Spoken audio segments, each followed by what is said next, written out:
आज मेरा एक कार्यक्रम है बनारस में 7 बजे से, एक संवाद मानव संसाधन विकास मंत्री के साथ में।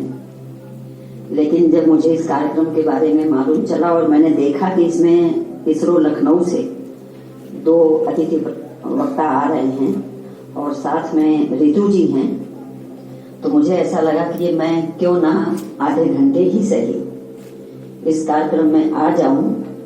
और ये सबको अच्छा लगता है कि जब विश्वविद्यालय में कोई भी कार्यक्रम होता है और अतिथि आते हैं, और कुलपति होने के नाते मैं दौड़कर उनका स्वागत करूं अपने विश्वविद्यालय की ओर से,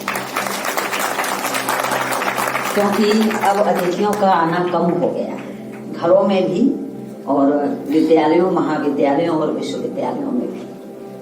तो जब ऐसे इतने अच्छे वक्ता आए हैं और इतना बढ़िया कार्यक्रम है, तो मैं ये चाहूंगी कि शायद YouTube पर लाइव होगा और रिकॉर्डिंग भी हो, जो मैं बाद में लेकर सुनूंगी धीरेन्द्र जी आपसे, क्योंकि मैं सुन मिले और इसी में विकास होता है। तो ये सीधी सी बात है कि जो जिसको हम कहते हैं ह्यूमन सिविलाइजेशन, मानव सभ्यता जैसे जैसे विकसित होती गई, तो लैंग्वेज, हिंदी नहीं, लैंग्वेज जिसमें हम सब्जेक्ट पढ़ रहे हैं सब लैंग्वेज है।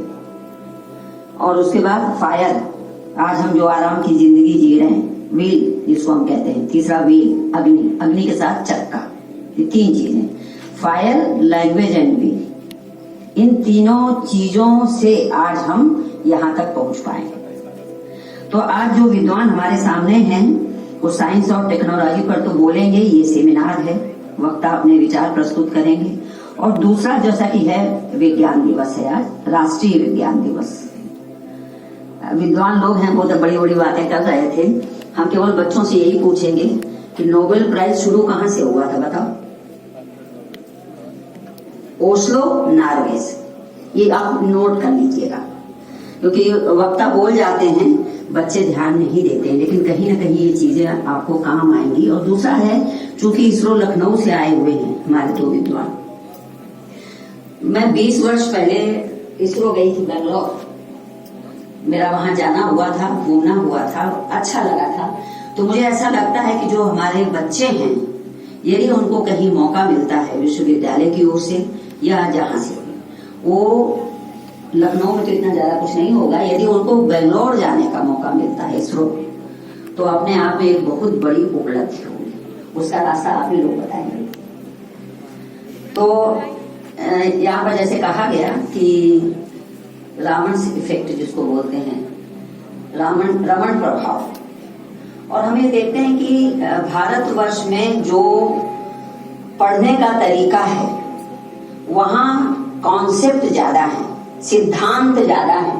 यही कारण है कि यदि आप, तो ये चूंकि 2 तरह का कार्यक्रम है, एक तो सेमिनार है, integrated approach in science and technology for sustainable future, मैंने उसका हिंदी अनुवाद भी कर दिया है, टिकाऊ भविष्य के लिए विज्ञान और प्रौद्योगिकी में एकीकृत दृष्टिकोण।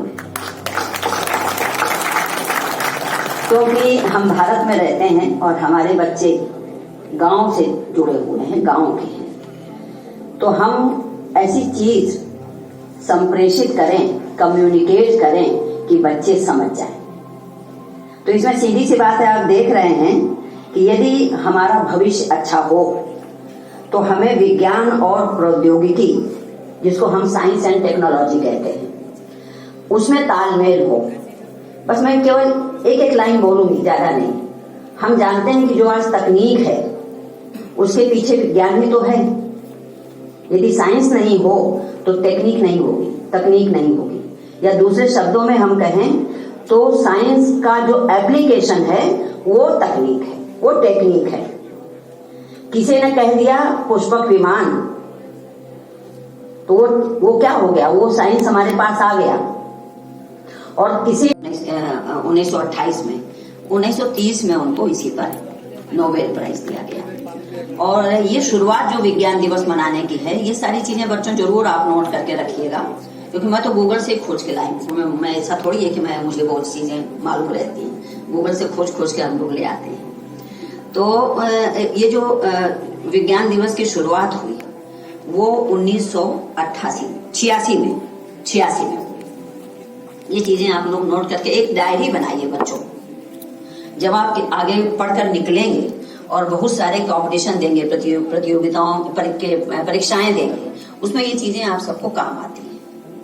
तो ये मेरा एक रहता है बच्चों से हमेशा कि वो एक डायरी बनाएं और जिस भी सब्जेक्ट के हैं वो उसमें मोटी मोटी चीजें वो जरूर नोट करें, जिससे कि आगे एग्जाम देने में उनको ये चीजें काम आए। तो रमन जी ने ये खोज की, उनकी प्रदेयता को कभी भी फिजिक्स भुला नहीं सकता है और यही कारण है कि उनको आगे चल करके 1954 में भारत रत्न मिला और 1957 में उनको लेनिन शांति पुरस्कार से नवाजा गया और भी कई पुरस्कार मिले हैं। तो ये छोटी छोटी चीजें हैं जो आप नोट करिएगा और जब विद्वान अपना वक्तव्य देंगे तो सबके हाथ में कलम और कागज जरूर रहे, जिसमें कि आप लोग नोट कर पाए कि हमारे विशेषज्ञ क्या बोल रहे हैं। और विद्यार्थियों से एक बात कहूंगी कि जिसको ना बैठना होता है बोले नहीं। हम तो ये भी चाहेंगे कि प्रश्न भी आपकी ओर से आए, क्योंकि कहते हैं यही है संवाद। क्योंकि डायलॉग डिलीवरी एक ओर से नहीं होनी चाहिए, संवाद एक ओर से नहीं होना चाहिए। कम्युनिकेशन तभी बढ़िया माना जाता है और तभी आपको शायद वो समझ में आता है जब आपकी तरफ से प्रश्न आएंगे। तो इस तरह का एक मंच रहे और बहुत खुशी है बच्चों, आप लोग बहुत भाग्यशाली हैं कि इतने बढ़िया वक्ता आपके बीच में है। जो भी जानकारी आपको चाहिए इन विद्वानों से आप जरूर हासिल करें। और बीबी तिवारी जी ने, उनकी पूरी टीम ने, चाहे देवराज जी हो, धीरेन्द्र जी हो या अन्य जितनी भी पूरी टीम है और पूरा विश्वविद्यालय, उसमें हमारे सभी भारतीय बैठे हुए हैं, क्योंकि उनका कॉन्सेप्ट बहुत क्लियर होता है। उनके सिद्धांत जो वो पढ़ते हैं किसी भी विषय को लेकर के वो बहुत क्लियर होते हैं। तो जब बाहर वो जाते हैं तो उनकी रिसर्च या उनकी जो भी प्रदेयता है वो बड़ा महत्व रखती है।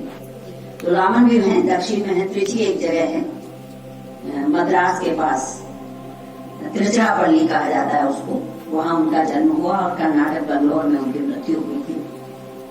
करीब 82 वर्षों तक वो जिंदा रहे। और अब खाली एक ही इफेक्ट की चर्चा रामन इफेक्ट है, लेकिन उससे बहुत सारी चीजें हुई जो विशेषज्ञ बताएंगे। मुझे तो केवल इतना ही समझ में आया कि जब वो किरणें, प्रकाश की किरणें जब किसी पारदर्शी वस्तु पर पड़ती हैं, जैसे कांच है या अन्य, जो हमको जो थोड़ा थोड़ा याद है कि हम लोग वो प्रिज्म था, बहुत सारी चीजें ऐसी थी, तो हमको पापा ही पढ़ाते थे वो फिजिक्स की। तो वो बोलते हैं कि जैसे पारदर्शी वस्तु